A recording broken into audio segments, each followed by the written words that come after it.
Just ahead on CTV News. President Donald Trump got a fast start to his second administration. I'm Bryce Parker. I'll be bringing you that story coming up on CTV News. Plus, a missing woman is found dead in her boyfriend's home.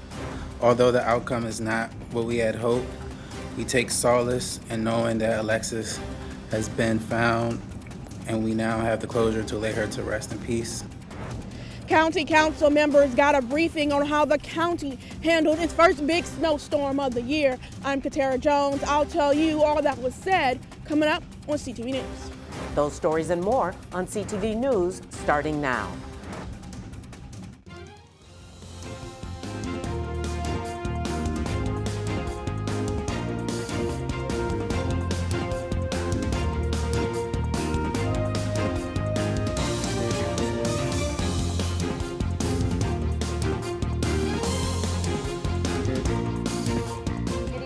CTV News for January 21st. I'm Mariah Jalad. And I'm Michaela Noon. Thanks so much for joining us. Well, Donald Trump was sworn in as the 47th president yesterday. Trump kicked off his second term with a sweeping inaugural address, vowing to end what he called America's decline and usher in a golden age. He delivered his speech from the Capitol Rotunda, promising to reclaim American sovereignty, restore safety, and expand the nation's territory. He took aim at previous administrations, calling them incompetent and corrupt, and announced plans to boost oil production, secure the border, and regain the Panama Canal. A short time from now, we are going to be changing the name of the Gulf of Mexico to the Gulf of America, and we will restore the name of a great president, William McKinley, to Mount McKinley, where it should be and where it belongs. American ships are being severely overcharged and not treated fairly in any way, shape, or form, and that includes the United States Navy. And above all, China is operating the Panama Canal, and we didn't give it to China, we gave it to Panama, and we're taking it back. And Trump says his priority is to bring unity through strength as he begins his second term. Meantime, President Trump got off to a busy start yesterday, signing 26 executive orders, some in front of a crowd of supporters at Capital One Arena in downtown D.C. Earlier today, he signed a 27th order. CTV's Bryce Parker has the latest. So, Mariah, some of the orders that have been drawing some major headlines include Trump pulling out of the Paris Climate Agreement for the second time, accompanied by other orders related to withdrawing from other international climate agreements implemented under previous administrations. Also, for the second time, Trump is withdrawing from the World Health Organization, which could cost the WHO over $100 million in annual funding. Additionally, January 6ers have now been pardoned by President Trump, and some of them have already been released today and are being released as we speak. And the United States Attorney General has been directed to dismiss 450 cases that are currently pending in that matter, absolving nearly 1,600 people of their crimes. 44 of those are Marylanders. Next, TikTok is safe for now. A 90-day extension has been granted to the app to find a non-Chinese owner, with Trump stating, quote, the U.S. should be entitled to have. Now here's where it gets interesting. It will affect the state of Maryland immediately because it includes Trump freezing the hiring of federal employees as well as the immediate return to a 5-day in-person work model for federal workers, nullifying the hybrid and remote work models for a large number of federal workers who call Maryland home. Furthermore, President Trump has issued a memorandum on the wind energy projects, and that could affect Maryland's offshore wind supply chain investment program. Now, following yesterday's inauguration, both Senator Chris Van Hollen and Governor Wes Moore released statements regarding the new administration. Senator Van Hollen stating that, quote, the president painted a dystopian picture of America that was full of lies and distortions. Governor Moore went on to say that his administration is prepared to work with the Trump-Vance administration when aligned with principles that promote the progress of Marylanders.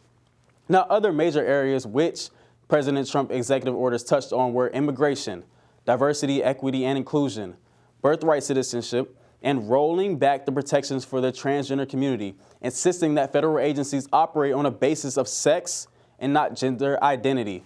Now, Maryland Attorney General Anthony Brown, along with 18 other state attorney generals, have already announced that they will be challenging the constitutionality of ending birthright citizenship. Mariah? All right, Bryce, thanks so much for that report. Meanwhile, to some disturbing news, after 29-year-old Alexis Schuler had been reported missing to the Metropolitan Police Department, she was found dead and buried behind a wall of who officials believe to be her boyfriend's Capitol Heights home. The suspect, 30-year-old Devontae Gray, has been arrested and is in custody. Investigators revealed that Alexis had been shot by Schuler and hid her body in his home behind a wall. You can see that right there on your screen. Now, Gray has confessed to killing Schuler, and detectives believe he killed her during an argument. During a press conference this morning, Alexis's family members spoke on her behalf. Someone who truly loves you would never do what Devontae Gray did to her. Please take domestic violence seriously. If you are going through this, look at my cousin's story and know that it is a call to wake up, seek help, and prioritize your safety above all. To go inside of that residence and see what Devontae Gray was doing in that house, then yes, it was a great amount of work being done and to conceal what he had done. And Gray is charged in the murder of her death and is being held without bond. Well, county council members grilled leadership with the County Department of Public Works and Transportation over how it responded to the first snowstorm of the year. That snowstorm left many residents unable to get out of their homes because their neighborhoods were not plowed. CTV's Katara Jones is outside the county administration building with more. That's right. The first big snowstorm of the year caused major headaches for county residents. As we reported, many residents complained that snowplows hadn't come through their neighborhood several days after the last snowfall. Well, today, the director of the county's Department of Public Works and Transportation, Michael Johnson, gave an overview on how the department handles its snow removal. What Johnson revealed in the briefing is that the county removes the snow in a phased approach, starting first with primary roads, next secondary roads, then lastly residential streets. Johnson says the department faced several challenges that resulted in crews getting into neighborhoods much later than anticipated. Some of the issues included that the county does not have enough larger trucks like 6 and 10-inch wheelers that are better at plowing larger amounts of snow. Johnson also says that residents getting out on the roads before streets were plowed caused neighborhood roads to get icy, which resulted in plows not being able to effectively plow neighborhood streets. Several county council members voiced their concerns about how the department communicated all of this with the public. The fact that we took too long to go into the residential areas and we had enough snow that people could drive in it, that they had to go about their business. They went about their business, helped to pack it down and sort of create the sort of icing condition that really turned out to be a real challenge for us in the residential streets. The residential streets are not wide enough if cars are on them, or to safely traverse, allow a 10-wheeler to traverse it. Sometimes not even a 6-wheeler can get by if cars are parked on both sides.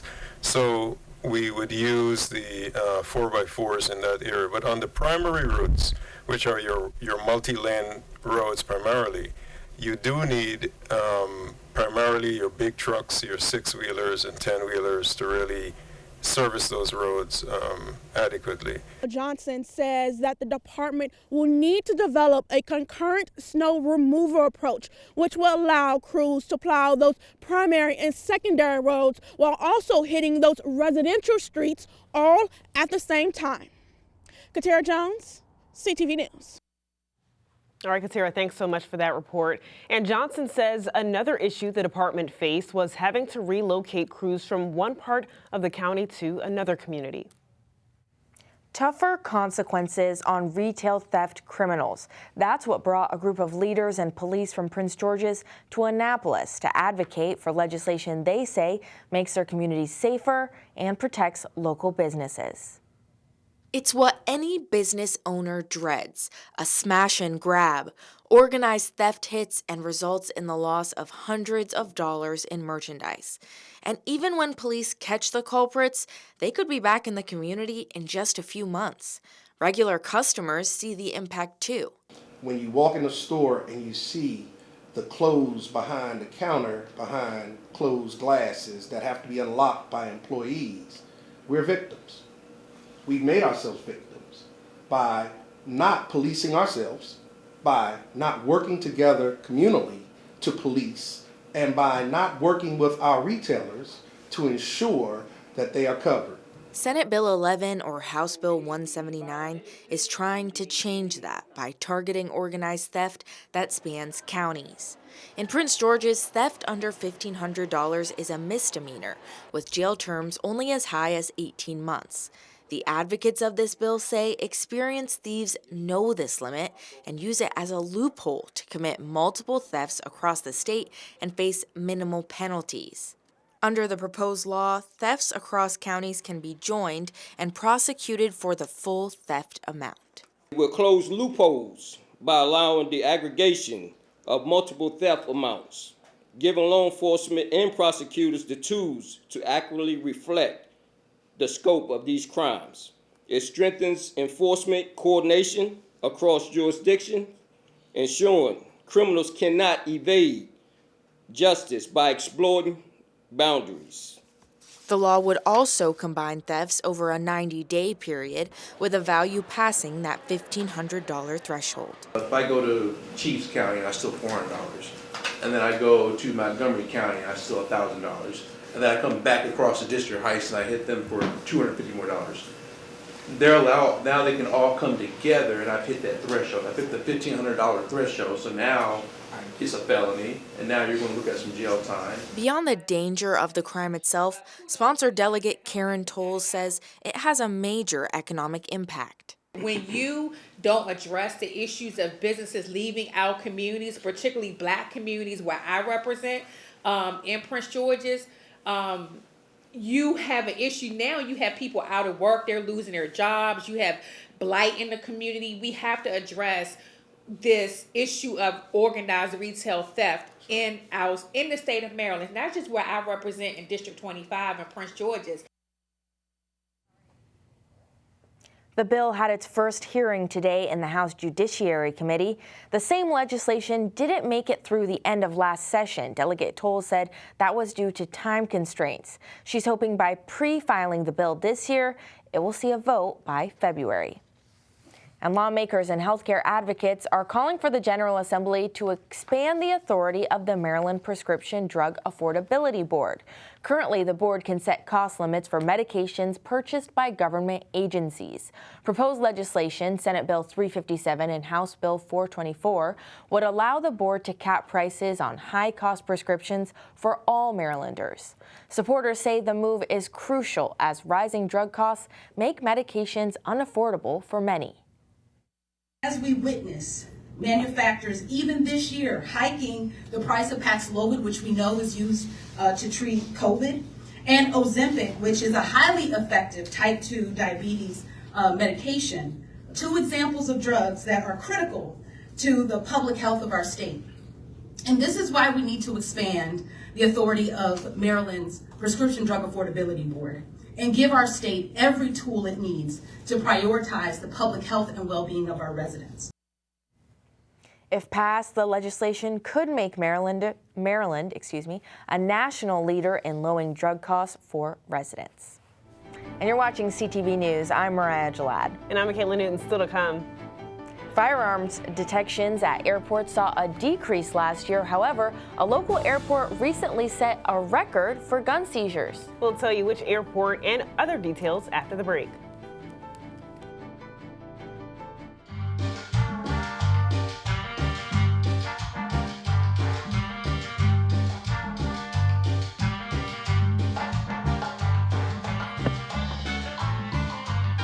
Okay, Dad, look at you. I look nice, don't I?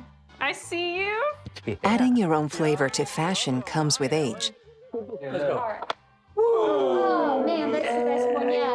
Forgetting how to add doesn't.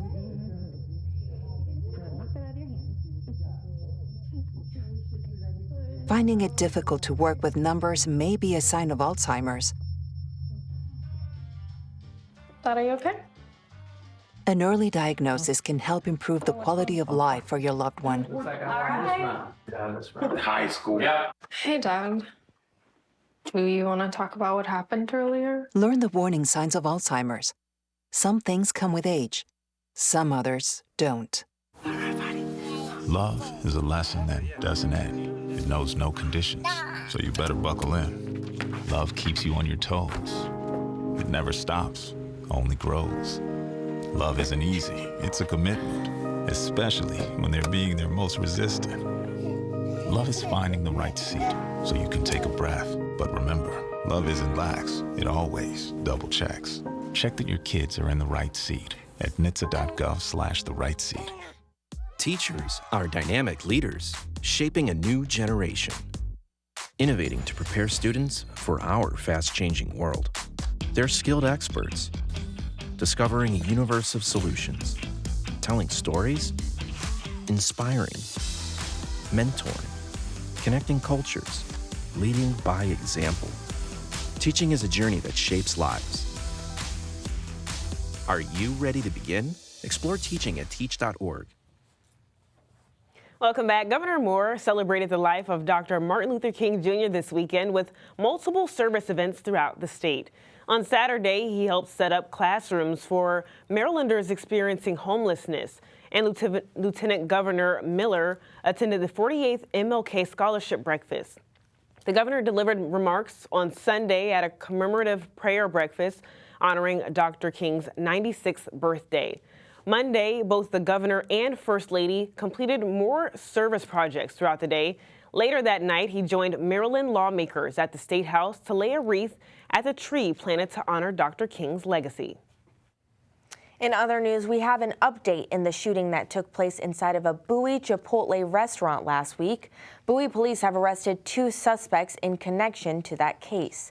20-year-old Narada Coleman, along with a juvenile suspect, face multiple charges, including first and second-degree assault. The suspects were taken into custody following multiple carjacking incidents. And with less than 2 months until the special Democratic primary for Prince George's County Executive, State's Attorney Aisha Braveboy is leading the money race. As of January 8th, she reported over $530,000 in her campaign account, according to the latest finance filings. Now, while some reports cover the last year, others just focus on early 2025. Candidates still have time to fundraise before the March 4th primary, which will likely decide the winner for the June 3rd general election. While money is important, it's not the only factor in determining who'll come out on top. And last week, TSA reported that firearms detections at airports nationally had slightly decreased in 2024. But this area's numbers actually set a record high, with 117 handguns intercepted last year. BWI Airport had the most with 47, Reagan Airport with 41 firearms, and Dulles Airport with 29. This was a record-setting high for each of those airports in a single year. And a man is facing federal charges connected to a more than $6 million fraud scheme. 29-year-old James Alayu is indicted for conspiracy to commit wire fraud and money laundering in connection with the business email compromise, or BEC, scheme. The man, along with co-conspirators, with some residing in Maryland, carried out the BEC scheme between February of 2016 until July of 2017. Now, if convicted, he will face a maximum of 20 years in federal prison. And still to come on CTV News. A major pharmacy is facing a major lawsuit. We'll have some details after the break. We are women first, but women with disabilities last. During a military exercise, we crashed and I broke my neck. When I was in the Air Force, an accident changed my life. I couldn't have imagined the injustices I would face. Every day, women like me go to the doctor for annual checkups for conditions like breast cancer. Early detection saved my life. But women with disabilities face a cruel reality: inaccessible medical facilities and equipment. In the 25 years since my injury, I have not seen a gynecologist. There's not one accessible OBGYN in my community. I found lumps in my breast. I went to a doctor's office I was told was accessible, but when I got there, I couldn't get through the front door. I don't know where I'd be today without access to testing. Our veterans deserve better. Help PVA fight for access at pva.org. If words were enough, I would help you bear your burden. I would watch each child of yours grow strong and true. Teach them to read and to write and to sing so that their voices be forgotten nevermore. If words were enough, I would sate your hunger and you would know you are my sister, my brother, my child. If words were enough. It's so hard to predict a sick kid who just keep getting sicker, but we needed to be together as a family. My family is my entire life. My family means the world to me. When we're together and we have support from Ronald McDonald House, we can be a little stronger. They provide food and a place to rest your head, and they will help you through every step. That's what gets you through every day when you don't know how else you're gonna make it. It makes you feel like you're not alone. Welcome back. As we prepare for more frigid temperatures, one company is recalling space heaters. The U.S. Consumer Product Safety Commission released a notice that these recalled Vornado VH2 whole room heaters were sold last year on Amazon. The specific heaters being recalled are the units with a July 24 or August 24 date code. The commission claims that the power cord can partially detach from the heater, which can lead to cord damage, pose electric shock, and become a fire hazard. Nearly 8,000 of the space heaters were sold last year. No injuries have been reported so far. And Jo-Ann Fabric and Craft Store is the latest retailer to file for a bankruptcy for a second time as they face a debt totaling over $500 million. The Ohio-based company saw a dramatic increase in sales during the COVID-19 pandemic when more Americans indulged in DIY projects and spent more money on sewing and craft supplies. Now, stores are open as usual and employees are still being paid as the retailer looks to sell its assets. Now, there are currently 15 Jo-Ann locations in Maryland. And a major pharmacy is facing a nationwide lawsuit. The Justice Department alleges that since 2012, Walgreens knowingly filled millions of prescriptions without a legitimate medical purpose, including prescriptions that were not valid or were not issued in the usual course of professional practice. The complaint also alleges that Walgreens pressured its pharmacists to fill prescriptions quickly without taking time to confirm each prescription's validity, while also preventing pharmacists from warning one another about certain prescribers. And applications are now open for the 2025 WSSC Water Commissioners Engineering Scholarship. Winners can earn $2,000 a year with the chance to receive up to $8,000 over 4 years. Plus, they get priority for paid summer internships. The scholarship is available to undergrad and grad engineering students, as well as high school seniors accepted into college engineering programs. WSSC water leaders are encouraging students from Montgomery and Prince George's counties to apply, highlighting a critical role of the next generation of engineers. And whether the Commanders stay or leave Prince George's County, professional football is here to stay, at least at the semi-pro level. The PG Brave will take the field for the first time in September as a member of the Atlantic Coast Football Alliance. The team is now recruiting players, coaches, sponsors, and venues for the upcoming season. And Simon Buggs has our Tuesday sports page. That's right, and those NFL games had football fans rooting for more. What's going on, Simon? Hey everyone, don't move because coming right up, a recap of the Commanders and Ravens playoff matchup from over the weekend. Stay right there. You've been diagnosed with type 2 diabetes. You have to carefully monitor your health for the rest of your life, and you have an increased risk of developing cardiovascular disease. Cut. Type 2, take 2. Action. You've been diagnosed with a new purpose, to fight for the amazing life you made for yourself, to look that risk of heart disease square in the face and say, no, not me. You've been given a new opportunity to live. Get started at NoDiabetesByHeart.org.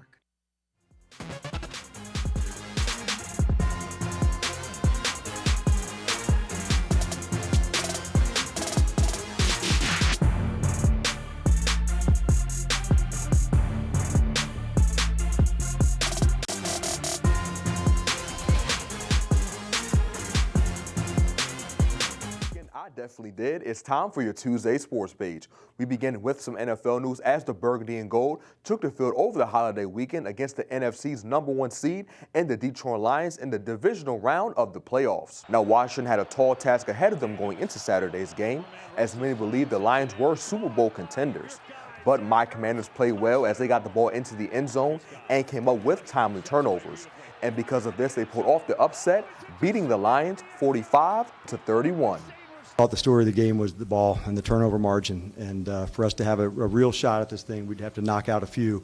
And so to finish plus in that was, big for us. The time of possession obviously is a result of, some of the third downs that got converted. And then I thought down in the red zone, that was the name of the game. And we knew this was a really talented team. We'd have to come fight and have to be very specific about how we'd have to go win it. And, fortunately for us, the ball was the deciding factor. I mean, I always believe that we could achieve more than what people give us credit for. But, you got to go out there, put in the work. You got to go out there, work daily, get better each and every day, and just put your head down and grind. And by the end of the time of the season, you look up and you might be in a position like this.